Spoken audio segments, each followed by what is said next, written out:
In 2025, layoffs, job losses, and wage garnishments are all becoming the norm, and we're going to talk about all of those things in today's video.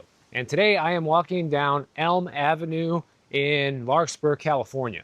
So imagine you are one of the top dogs at Microsoft, earning a six-figure salary, feeling like you finally made it in life, and then one day you're fired, no severance pay, no backup plan, and within months, you're on the edge of losing your home.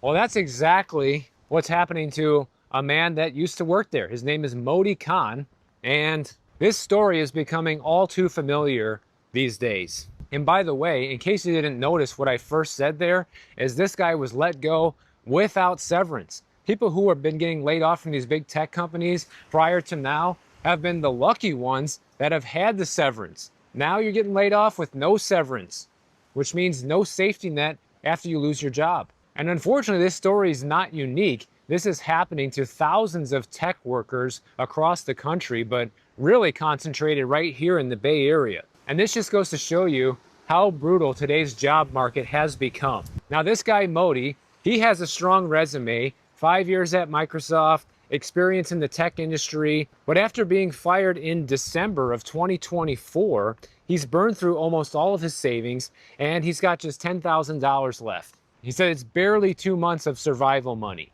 And this is why I repeatedly tell people you need to have an emergency fund. But look at this guy, even after doing everything right, say he had a 6-month emergency fund, which it seems like he had even more, which is what I tell people. And sometimes it's still not enough, guys. Like he's going on 8 months without a job. He's got 2 months worth of expenses left. So that means he had 10 months of emergency savings going off of just an estimate here. And he's still running into financial trouble and on the verge of losing his home. And one thing that has helped him along the way is he actually put his home into forbearance, because if he doesn't find a job soon, him and his wife might lose the house to foreclosure once the forbearance runs out. So he probably didn't actually have 10 months worth of emergency savings. He probably was able to just stretch the emergency savings he did have further by putting his home into forbearance, which really isn't the greatest idea either. I guess for an emergency situation like this, it's better than losing your home if you can pause payments for a little while. But keep in mind, when you do this, your mortgage balance is actually going to go up, because all of those missed payments get tacked on to the end of your mortgage, and all of that interest is still accumulating along the way. So let's say your balance was $300,000 at the time you decided to put your payments on pause. Well, by the time you finish your forbearance 6 months later, your balance might be $310,000 as the interest continues to accumulate. So the idea with the forbearance is you don't pay now, but you pay more later.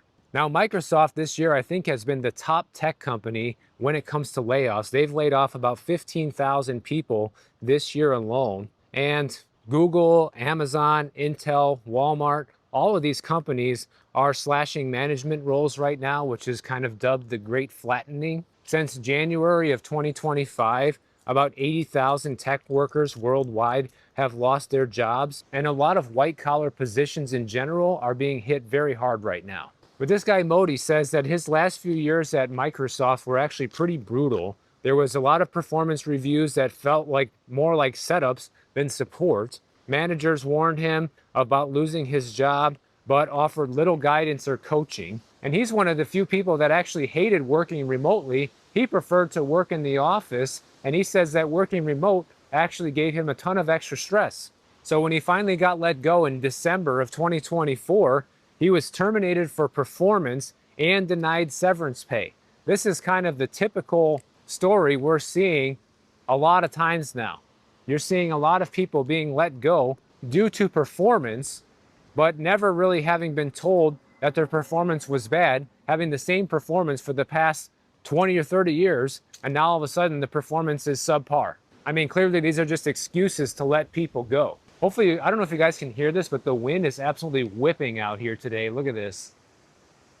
I tried to choose a spot where there wasn't too much wind, where I was kind of protected from the wind a little bit, and I think I did a pretty good job. So hopefully You guys don't hear that. Now, since Modi has been laid off, he says he's applied to dozens of jobs, including 30 internal roles at Microsoft, but no luck.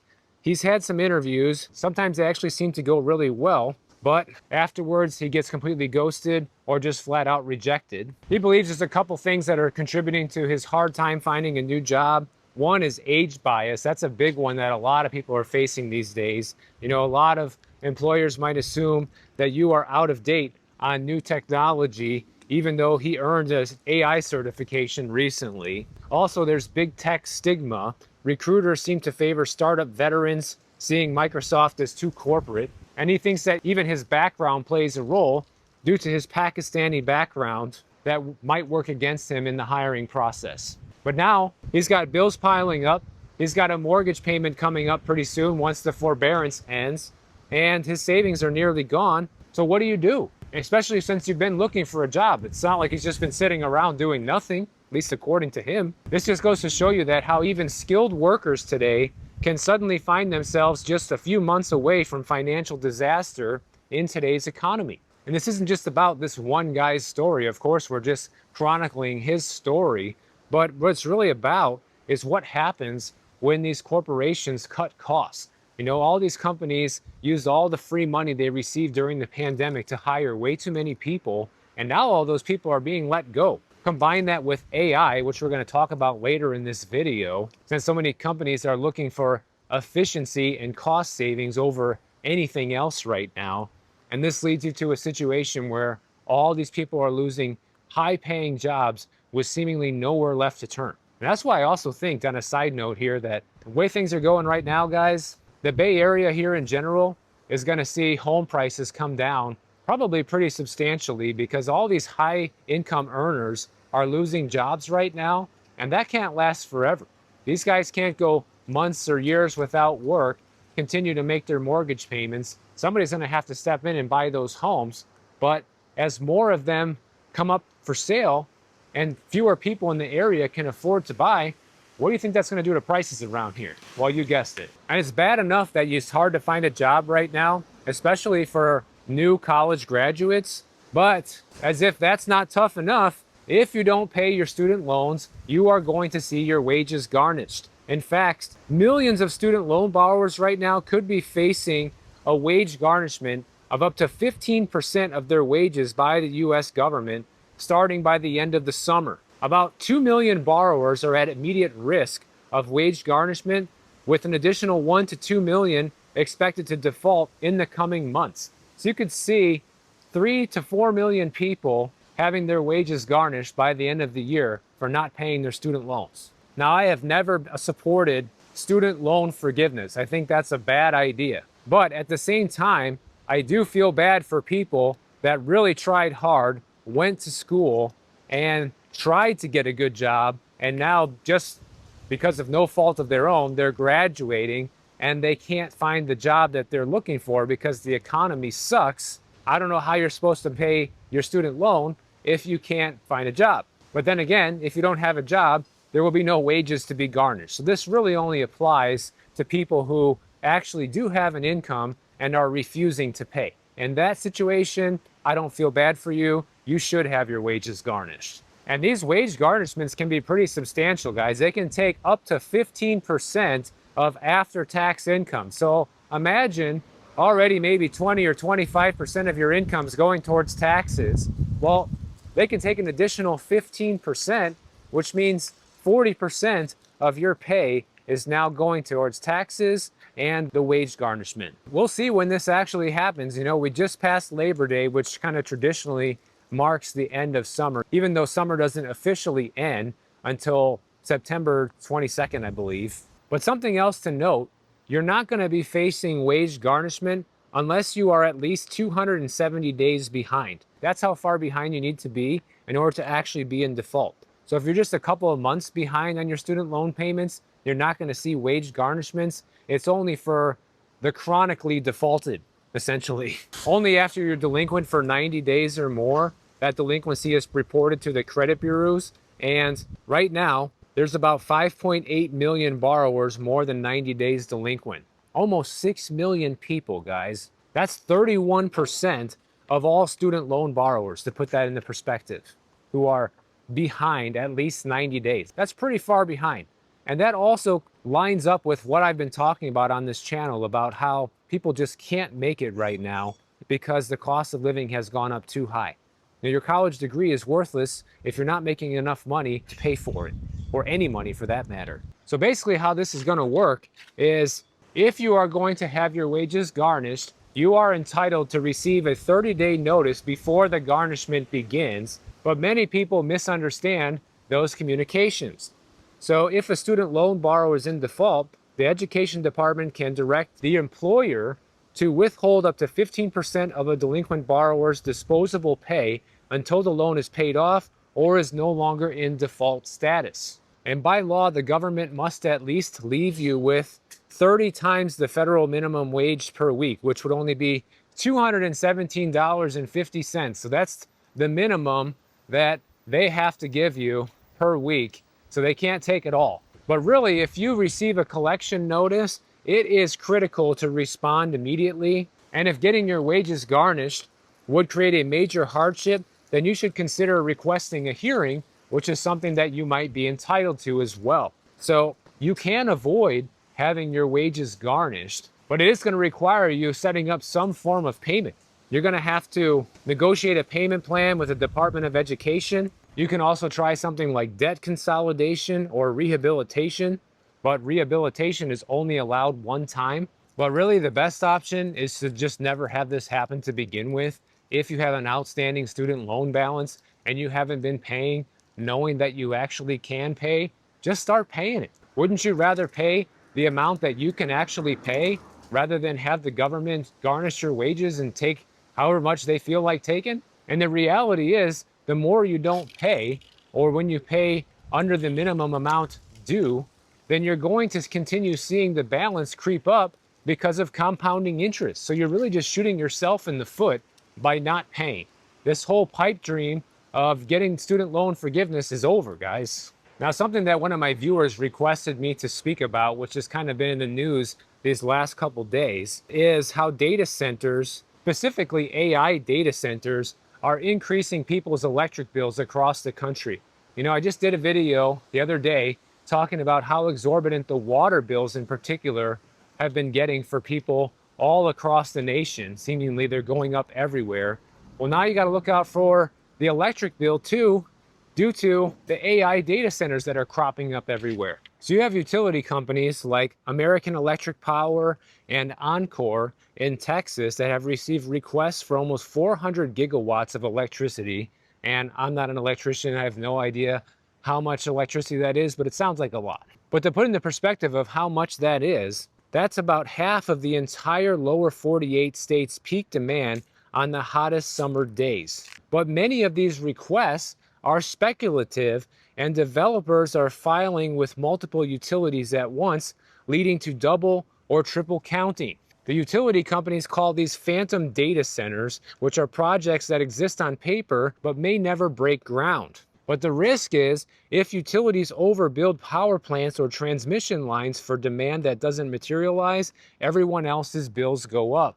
So essentially, you never want to have more infrastructure than you need to service the general area. And electricity prices in the US are already up about 5.5% year over year, outpacing inflation. And that's probably a generous estimate in some areas. And for a very long time in this country, electrical demands were kind of just flat.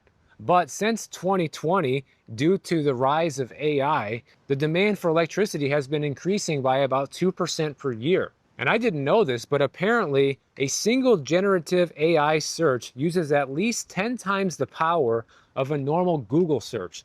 So every time you ask ChatGPT a question, even if it's a stupid question, you're using 10 times the power than if you would have just asked the same question to Google. Now, the demand for this power is rising the fastest in Texas and Northern Virginia, two of the world's largest data center hubs. Now, right now, it's estimated that only about 20% of the requested projects will actually come to reality and actually get built. The developers right now are scouting out multiple sites, knowing that the grid connections can take years and permitting can derail projects. But right away, here's something I don't understand. If they have all this money to build these AI data centers, these companies have billions of dollars essentially, why can't they be self-sustaining? Why do they even have to be hooked up to the grid? Why can't they just be run completely off of solar? What happened to the clean energy dream, man? Everybody's supposed to be living off of clean energy, right? Well, how come these data centers can't do that? Sounds like to me they probably can't due to the sheer amount of power they actually use. But it's also not right. The surrounding residents and businesses that are currently hooked up to the grid have to pay larger electric bills due to the possibility of an AI data center entering the area. Any sort of increase should fall on them. These companies are making tons of profits. Why should everybody else have to subsidize their profits? You guys want to make the request for electricity? You pay for all the extra infrastructure upgrades. Why that's not happening, I have no idea. But this is a real struggle that people are facing right now. Just another thing that's making living more expensive and owning a home more expensive than ever right now. And even if AI is not increasing your electric bill just yet, one thing it is doing is it's exposing just how weak our economy actually is. Something I read about today is called the BS economy, which has been coined from David Graeber's concept of BS jobs, which are roles that are largely meaningless, sustained by bureaucracy, optics, and process over purpose. And these are largely the types of jobs that AI is replacing right now. We all know that corporations have normalized things like useless meetings and endless reporting and performative busyness. And what AI is doing right now is it's stripping away all of this nonsense and it's automating the non-value adding tasks that people are performing right now. And this is why AI has been able to take over so many entry-level jobs, because a lot of these jobs, for lack of a better term, are meaningless. Sure, they're there to provide income for the person working and a slight amount of value to the company who's paying it, but not in proportion probably to the amount that they actually make. And now that AI can do these jobs, well, that's why so many people are being replaced. But these companies that are adopting AI should be looking at 4 different things. Number 1 is they should be looking at how to redesign work. They should be focusing their employees on doing only work that matters and eliminating all the pointless processes that AI can actually perform. They need to be looking at reskilling their managers and shifting away from being process enforcers to human leaders who potentially amplify the team's potential. And let's face it, a lot of people don't know what to do every day at work, and they need that guidance. They need to also be rethinking performance management by measuring their contribution, impact, and problem solving instead of optics and presence. And they need to experiment and learn, basically learning how to fix the problems they have and adapting from there, rather than just thinking that AI is going to fix everything, because it's not. So in some ways, the AI programs that are taking away jobs right now are kind of a look in the mirror, kind of just exposing how meaningless these jobs always have been. And this might be the one glimmer of hope that people have when it comes to keeping your job these days and not being worried about everybody being unemployed due to AI. Because right now, AI can only really do the mundane work. It still can't do the really important and creative stuff that people need to do. And it might be a while before that can happen, or maybe it will never happen. Who knows? We don't know where it's going to go. But the point is if you're somebody who ends up losing their job to AI, you might have to sit there and question, what took you so long? Well, let me know what you guys have been experiencing out there. Let me know any layoff stories that you have. Let me know if you're somebody who sees your wages starting to get garnished over the next few months once this starts to happen. And if you enjoyed this video, make sure you subscribe to the channel. And if you don't want to wait for my next video to come out, check out this one on the screen right over here, and I'll see you in the next one.